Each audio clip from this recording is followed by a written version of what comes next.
I don't think there's such thing as a wrong opinion, unless it's an opinion that disagrees with me, obviously. But seriously, you can't have a wrong opinion because you can't have an opinions on facts. That's just called being right or wrong. You can't have an opinion that fire is cold or gravity doesn't exist or Drake makes good music because it's just objective, observable facts that fire is hot, gravity is real, and Drake only drops hot garbage. I do, however, believe you can have misinformed opinions. If you have an opinion that chocolate is the best flavor of ice cream, for example, but all you've had is strawberry, vanilla, and chocolate, then you're probably misinformed about what the best flavor is. After trying other things, cherry cordial, mint chocolate chip, rocky road, etc., then your opinion becomes more informed and holds more weight. And honestly, I hold high respects for people who are able to change their opinions when new information is presented. To that end, let's discuss the new Xenomorph perks. If you're a regular connoisseur of my videos, first off, thank you. Second off, you're based as fuck. And third off, you might remember in my initial first impressions of the chapter patch notes, I called Xenomorph perks a Drake song.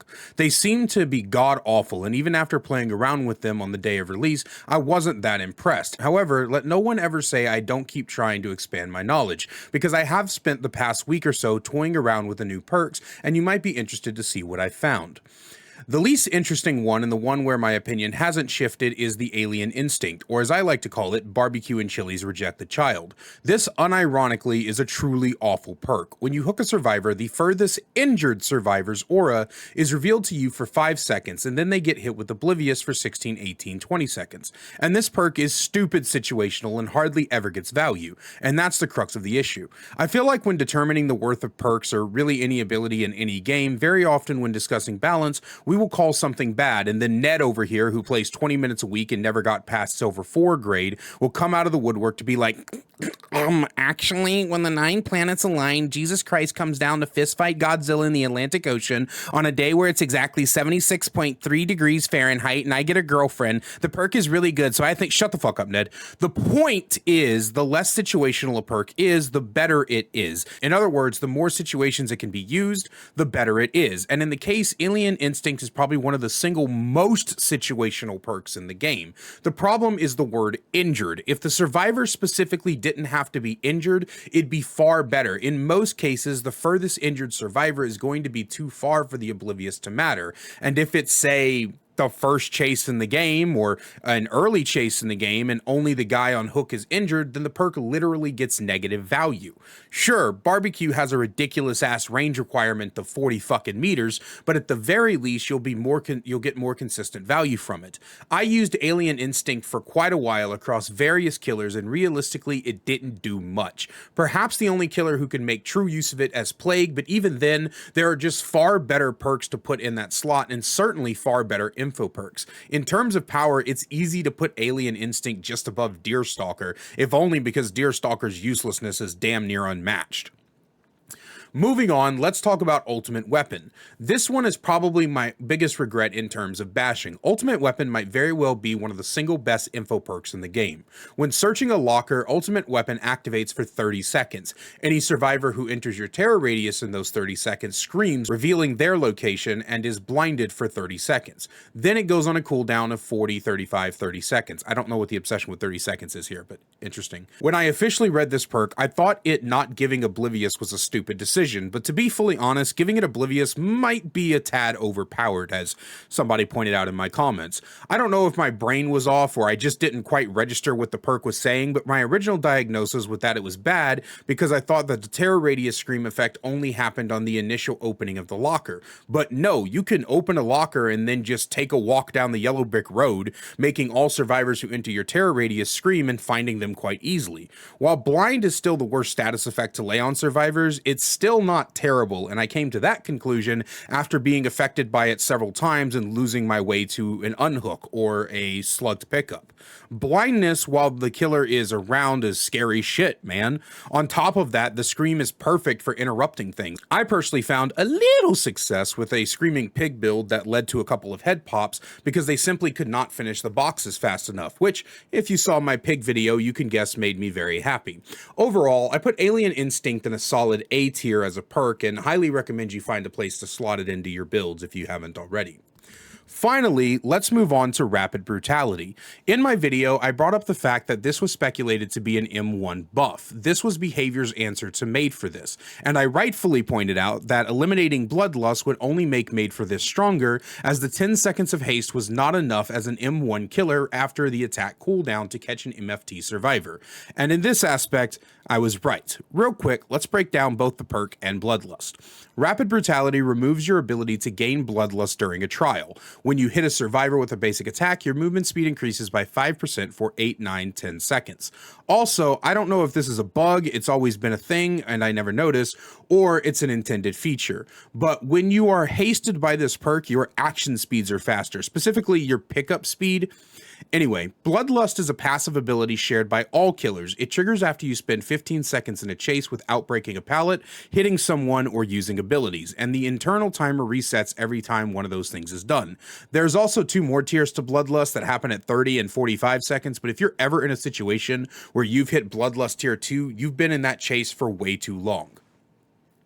Okay, so back to what I said. For the vast majority of M1 killers, turning off your Bloodlust is just a bad idea. Despite being passive for all killers, only M1 killers benefit, as achieving Bloodlust with an N2 killer or a killer with some sort of useful power for chase, Bloodlust normally means you're ineffectively using that power. I say normally because some powers, no matter how effectively they are used, are just too dog shit to matter.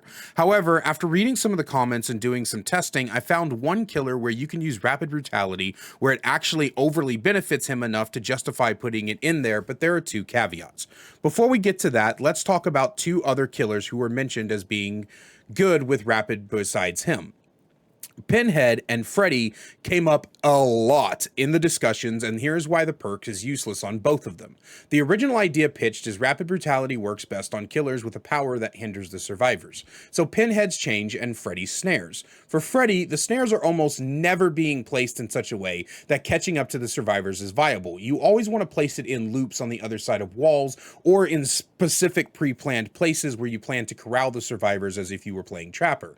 But the inherent weakness to Freddy has always been that his snares are ineffective, as the hinder they do isn't as powerful as it should be. So hitting a survivor, using the haste to follow them to a loop where you'll finally put up your fucking power is just wasting more time than if you just didn't have Rapid Brutality and instead had some better chase perk like Bamboozle or Superior Anatomy or fucking Brutal Strength even to break a pallet. Like, there's literally so many other perks that are far more useful on Freddy that Rapid Brutality comes out to be meaningless. So after hitting a survivor and getting to the loop where they are faster is great, but if they just choose to W to another loop, you're right back where you started. And at that point, you might as well chase until Bloodlust kicks in.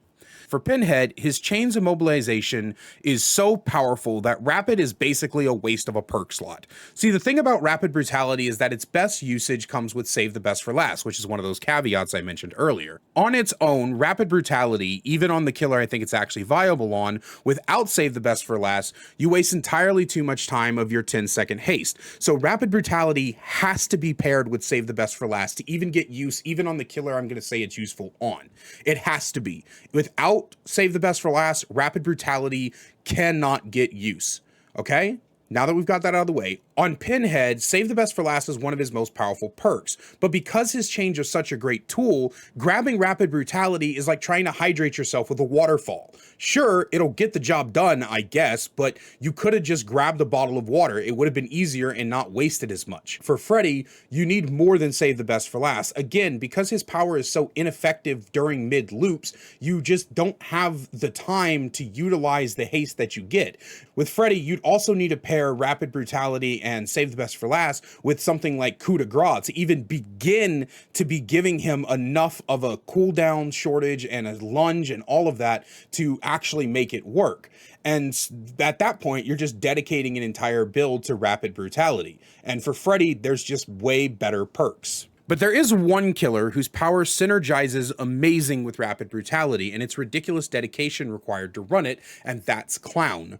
Clown uses his power so regularly in Chase that you rarely see Bloodlust happen anyway, and since the hinder is powerful enough to matter, a lot of times a quick 2-tap can happen. The Save the Best for Last and Rapid combo is worth it because people will get down so quickly they won't know what to do.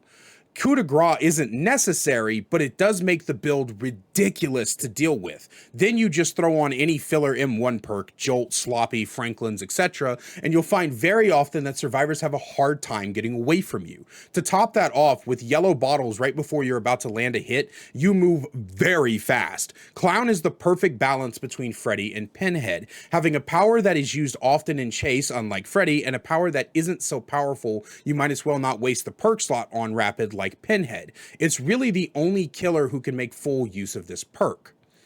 So yeah, I was wrong about rapid being completely useless, and to a point you'll never use it. But I don't think it's a perk you will use outside of Clown or Adept Alien, and truly, I think the perk handicaps you in any other situation. So the perk is still dog shit, but it does have its uses. And that's today's video. I hope you guys enjoyed it. Let me know in the comments what you think. I love you all, and I will see you in the next one.